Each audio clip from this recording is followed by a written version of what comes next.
Well, hello guys, PokePlayer. Today I'm back for another Wi-Fi battle, and this is a Wi-Fi battle against Raymond, aka FlamingAxel. He is a really cool YouTuber, you should definitely check him out. I've battled him before, and well, he is a good friend of mine, and we decided to do a Little Cup battle. Well, I suggested him, and he responded to my tweet. So if you want to do some battles against me, definitely follow me on Twitter, because I ask for battles quite a lot there. So today we've got a Little Cup battle, and Little Cup is one of my favorite tiers. I haven't done a Wi-Fi battle. This is my first Little Cup Wi-Fi battle ever, but I did a Little Cup session on Showdown. And well, today I've brought a really cool looking team. I've brought a Apom, of course, the mascot, but then the previous evolution, Staryu, Grimer, and a lot of other Pokemon, but I do not have the time to name them. But my opponent starts off with the Porygon, and I start off with the Apom because it is a fake out skill link set, because Ambipom of Apom actually gets skill link, as you guys can see from Trace right there, and not Technician, which is kind of bad, but it works really well for Apom because skill link is combined with some other moves. So now I go for the knocking off his Eviolite, because I didn't like that. Because Porygon is really bulky with Eviolite on the tier, on the Little Cup tier. It's one of the threats, but he goes for the T-Wave, which is annoying because that means I can't do anything. And he goes for the Tri-Attack right here, probably sacking it off or maybe trying to kill me, but I am bulky enough to live it, and go for the Double Slap, which is going to hit 5 times because of skilling, which is really cool.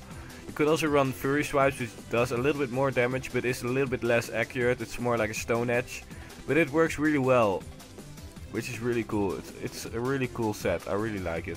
But now my opponent goes for the strategy in his team. He goes for the Diglett, goes for the Memento, and well, I'm locked in because I can't switch out because of the Diglett having Arena Trap, which is unfortunate. And now the Diglett goes down, and I'm at severely disadvantage, being paralyzed and having a drop. So I have to switch out of here, and I switch into my into my Timber, knowing that I can at least take some hits, which is pretty cool. But now my opponent goes for the Belly Drum, which is really dangerous. And I looked up on damage calcs, and he told me that I had a small chance, a really small chance that I would live this E-Speed. But I'm stupid and go for the Mach Punch, trying to be faster, of course, but it doesn't work. But I live till 2 HP, and I'm so stupid. Why didn't I just go for Drain Punch?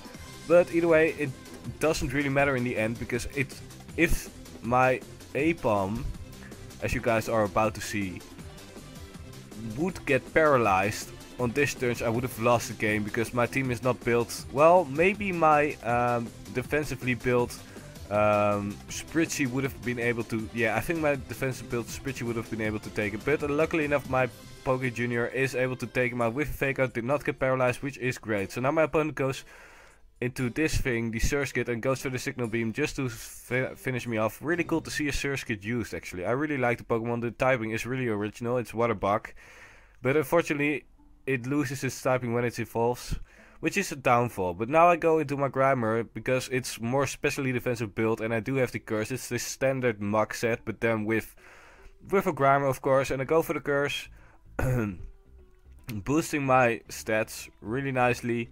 And now my opponent goes for the Hydro Pump, and Damage Calc said to me that I would not have been able to live it, but I took it really well, which is strange. But I think I forgot to put in specially defensive investments. But I do not poison him, which is unfortunate, but it doesn't really matter in the end, because I do have the Shadow Sneak either way, which is cool because Grimer is going to do a lot of work on this team. It is a really cool Pokemon. It is underrated in the tier. No one uses it, but it's really good, in all honesty, with the priority it has. So now I'll go for the Shadow Sneak, knowing that it cannot speed me, and I am at a low amount of health. And my opponent goes for the Water Sprout, and I'm glad that I went for the Shadow Sneak, because that means that I can live it on 1 HP. I'm really lucky in this battle. I really am. And I can go for another Shadow Sneak just to lower the power of Water Sprout a little bit more. But it's still really powerful in the rain, because, well, it's just still really powerful. And I didn't know that It's not, yeah, Wilmer learned Water Spout. But now I can go into my Scarfed Carablast, but my opponent is Scarfed as well and outspeeds me. I thought my Carablast would be faster, but it isn't. Which is cool because this Carablast is a really cool mod. It has no guard, and no guard Mega Horn is really good. So I really liked it. So I decided to switch out. This is my opponent last mod, and I decided to save a knockoff in case this was a Wish stall set. And my opponent goes for the Fire Blast, which is even better because my Staryu can take that really well and can retaliate with a Surf, which does good amount of damage but not enough. I thought it would do more because this is a spec Starmie, but my opponent goes for the Power Whip, which takes me out, of course, because Staryu is really, well, it's more of a glass cannon. And now I go into my Carablast hoping that the Mega Horn would kill, but unfortunately enough it lags just a bit and can't pick up the KO. But he kills me with a Fire Blast, which is unfortunate, but it doesn't really matter in the long run because I still have my Spritzy left, which is able to take all kinds of hits from this Lickitung. It is a really cool Lickitung. I thought it would be a stall Lickitung with Toxic, all that other kind of move, but my Spritzy is able to take it really well, even though it's defensively built and not specially defensively. And that is the kill. So that is a 1-0 in my favor on Raymond, but I brought a more threatening looking team, so I have to give him that. He played really well, even though he brought not a lot of threats.